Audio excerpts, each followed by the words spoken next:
31 doctors couldn't. Diagnose the CEO until a single dad's.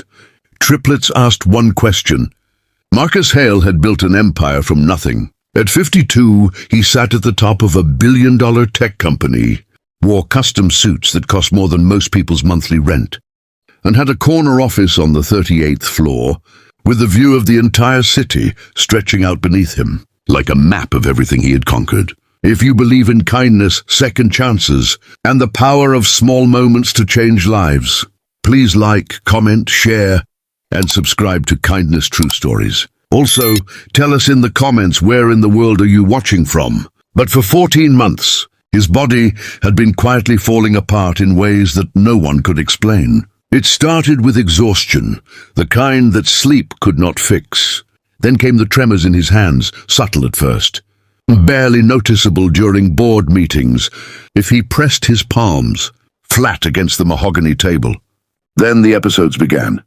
Moments where his vision would blur and his chest would tighten and the world would tilt sideways for 30 terrifying seconds before righting itself again. He visited the best cardiologists in New York, neurologists in Boston, specialists in London and Zurich and Singapore. 31 doctors in 14 months. Every test came back inconclusive. Every diagnosis was a guest dressed up in medical language. His assistant kept a binder with all the reports, and it was 3 inches thick, filled with charts and scans and blood work that collectively told him absolutely nothing useful.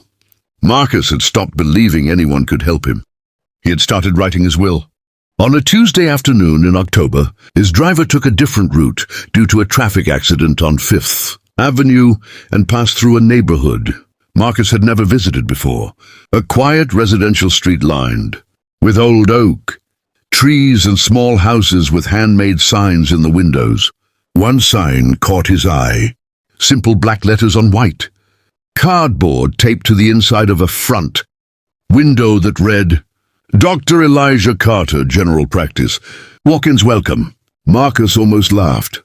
After 31 specialists, the idea of walking into a neighborhood general practitioner felt absurd, maybe even insulting to the seriousness of his condition. But something made him tell the driver to stop. Maybe it was the exhaustion. Maybe it was the way the afternoon light fell golden and soft on that ordinary street and made the whole world feel briefly less frightening. He walked in. Dr. Elijah Carter was not what Marcus expected. He was in his late 30s, slightly rumpled, with the kind of tired eyes that come not from laziness, but from carrying too much responsibility with too little help. The waiting room was small and clean. 3 children, identical in face and clearly triplets, about 8 years old, sat in the corner doing homework at a little table. A photograph on the wall showed the same. 3 children with a woman who was not in the office today and whose absence in the room felt heavy and unexplained. Elijah looked up from the reception desk, which he was manning himself because his receptionist had called in sick, and said simply, "Come on in. I'll see you now." Marcus sat in the examination room and told his story. All 14 months of it, all 31 doctors, all 3 inches of binder contents. Elijah listened without interrupting, without glancing at his phone, without the subtle impatience Marcus had learned to recognize in every other medical office he had entered. He listened the way people used to listen before the world got so fast, with his whole body turned toward Marcus, his pen still, his eyes steady. When Marcus finished, Elijah did not immediately reach for a stethoscope or order more tests. He sat quietly for a moment and then said, "Do you mind if I ask you a few questions that might seem unrelated?" Marcus nodded. Elijah asked about his sleep patterns, his appetite, his relationships. He asked whether Marcus had experienced any significant loss in the past 2 years. The question landed differently than Marcus expected. He opened his mouth to say no and then closed it again, because 2 years ago, before all the symptoms began, his son Daniel had stopped speaking to him. Not dramatically, not in a single explosive argument, but gradually, the way a tide goes out. Until one morning, Marcus realized the shore was completely bare, and he could not remember the last time his son had called. He had never connected this to his health. He had filed it away in the drawer labeled personal failures.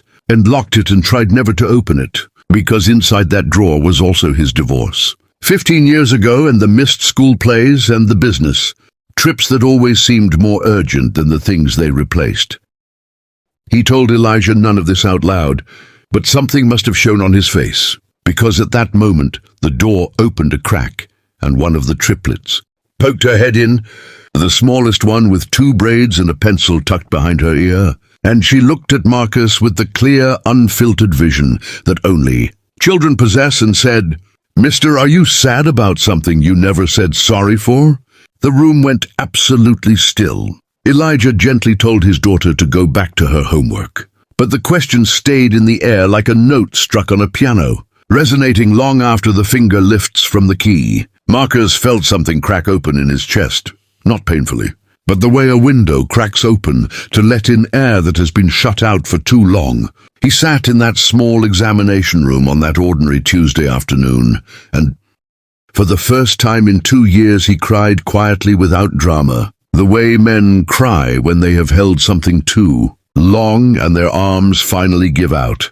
Elijah did order some tests that day, and 2 of them came back with findings that all the expensive specialists had missed because none of them had taken a complete enough history to know what to look for. One was a cortisol imbalance driven by chronic unprocessed grief and stress that had been silently disrupting nearly every system in his body. It was treatable. It was manageable. It was not a death sentence. But the medicine that helped Marcus most was not in any prescription. He called Daniel that evening from the parking lot of a small neighborhood clinic, sitting in the back of his car with his tie loosened and his hands finally still. Daniel picked up on the 3rd ring. Marcus said, "I'm sorry. I have so many things to be sorry for. I'd like to start if you'll let me." There was a long silence, and then his son said, "Okay, Dad. Sometimes the body holds the stories the mind refuses to tell. Sometimes it takes 31 wrong doors before you find the right one on an ordinary street in the golden light of an October afternoon. And sometimes the question that saves your life comes from a child with a pencil behind her ear who simply hasn't learned yet to look away from the truth."